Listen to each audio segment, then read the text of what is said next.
Hello and welcome to another edition of Motor Cars Enthusiasts. Right off the bat on the old show today, the TVR folks are putting out a little bit more teaser art. In fact, this is real art indeed. A group of artists actually did this rendering on a massive blank canvas. I'll put it up on the Facebook page if you'd like to check out the artists in action.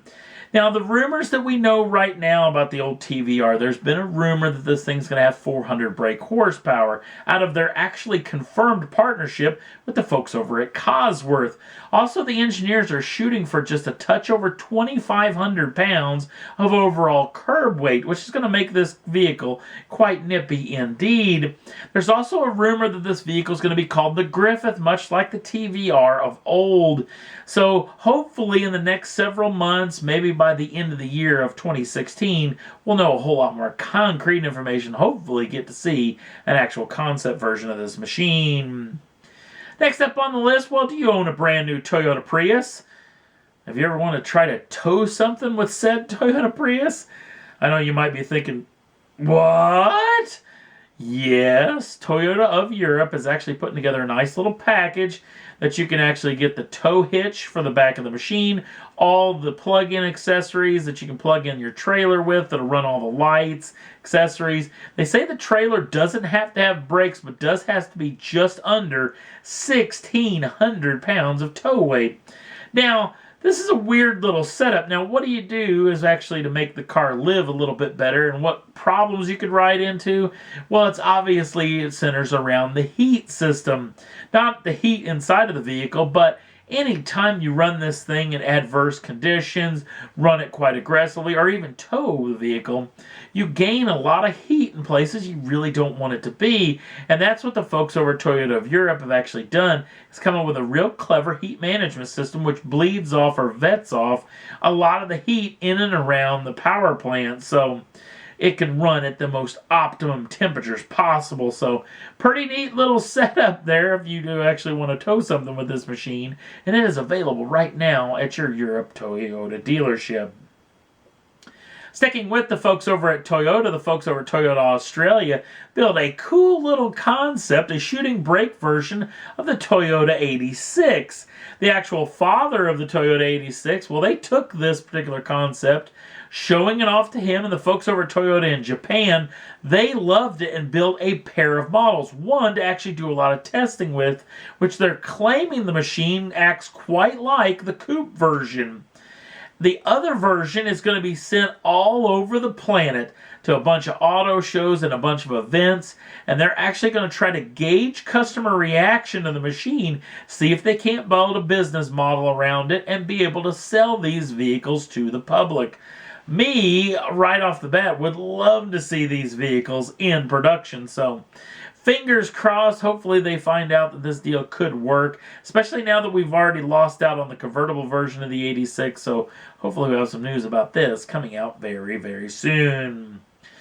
Another vehicle is going to be coming out very soon, and a vehicle that we've shown you in the past is the Donkervoort folks, who actually are going to release this machine and two other vehicles by the end of the year. This is the brand new Donkervoort D8 GTO-RS. This particular machine is going to go squarely after those 1,000 horsepower supercars that seem to be all over the place now. Now, what they've done to this machine is obviously a lot of suspension setting changes, stiffened up the chassis to allow for greater horsepower numbers. Now, the last version of the D8 GTO came with an Audi TTRS derived 2.5 liter turbocharged 5-cylinder that made 380 brake horsepower and 331 pounds-feet of torque. So hopefully we'll get to hear a whole lot more over the next several weeks about this machine, as that's pretty much all we know, is that this D8 GTO-RS is coming very soon. So we'll have some more hopefully very, very soon. Last up on the list, we're going to talk about Mr. Jeremy Clarkson, James May, and Richard Hammond and their brand new show coming out on Amazon Prime, and the show that they actually had since left, the show of Top Gear. We'll start with the Top Gear deal. There's been a lot of finger pointing that Jeremy Clarkson is at the root of all the negative press that the new Top Gear has been getting. Mr. Clarkson at a public event actually came out and said, you know what? He has nothing behind all the negative press because, you know what? he still owns a chunk of the show. So any iteration of Top Gear that could happen, not only this version, of any version that it comes out, every episode he gets a check out of this deal. So he said, why would I try to sabotage a show that's still paying me? On the other side, the Amazon Prime side, there's at least been a couple of videos and a lot of talk about the increased troubles they've been coming up with about coming up with a brand new name. Now, this deal could all just be a big smoke and mirrors deal where these folks are actually trying to keep themselves in the press, especially with all the press that the new Top Gear is getting, and especially the fact that Top Gear is going to be coming out within the next couple of weeks inside of this month, the month of May of 2016.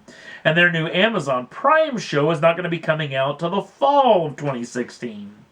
So there's been some rumors that that gear knobs deal was a real deal, and they talked like, no, they were never going to use it.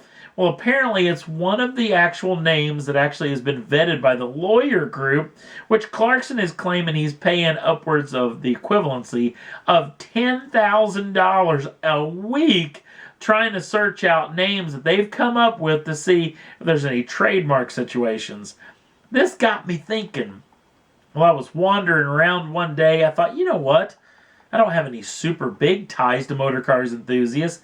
They could have the name if they so desired it, as long as they didn't steal it from me. If they actually wanted to take it, contact me, I would give it up free of charge. And I thought about, you know what? I would just go ahead and contact Mr. Clarkson once I got home. Well, you know what? The folks over at topspeed.com, and if you haven't checked out their website, they have a killer website.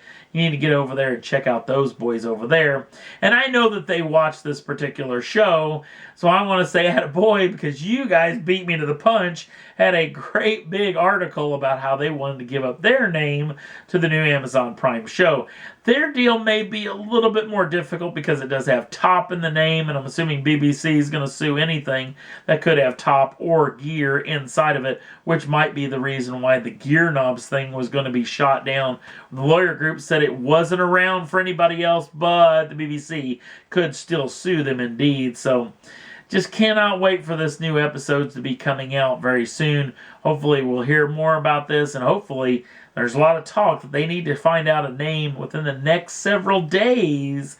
Otherwise, they're not going to be able to make their launch window to actually get everything put together. So we'll wait and see if we hear any more about this. And that's all there was that I thought was worth talking about for this edition of Motor Cars Enthusiasts. Don't forget to like us over on the Facebook page. Links down in the show notes. Also, if you'd like to subscribe to the channel, you can do so at any time and get the first dibs on the brand new shows as soon as they come out. Thanks for watching. We'll see you again real soon.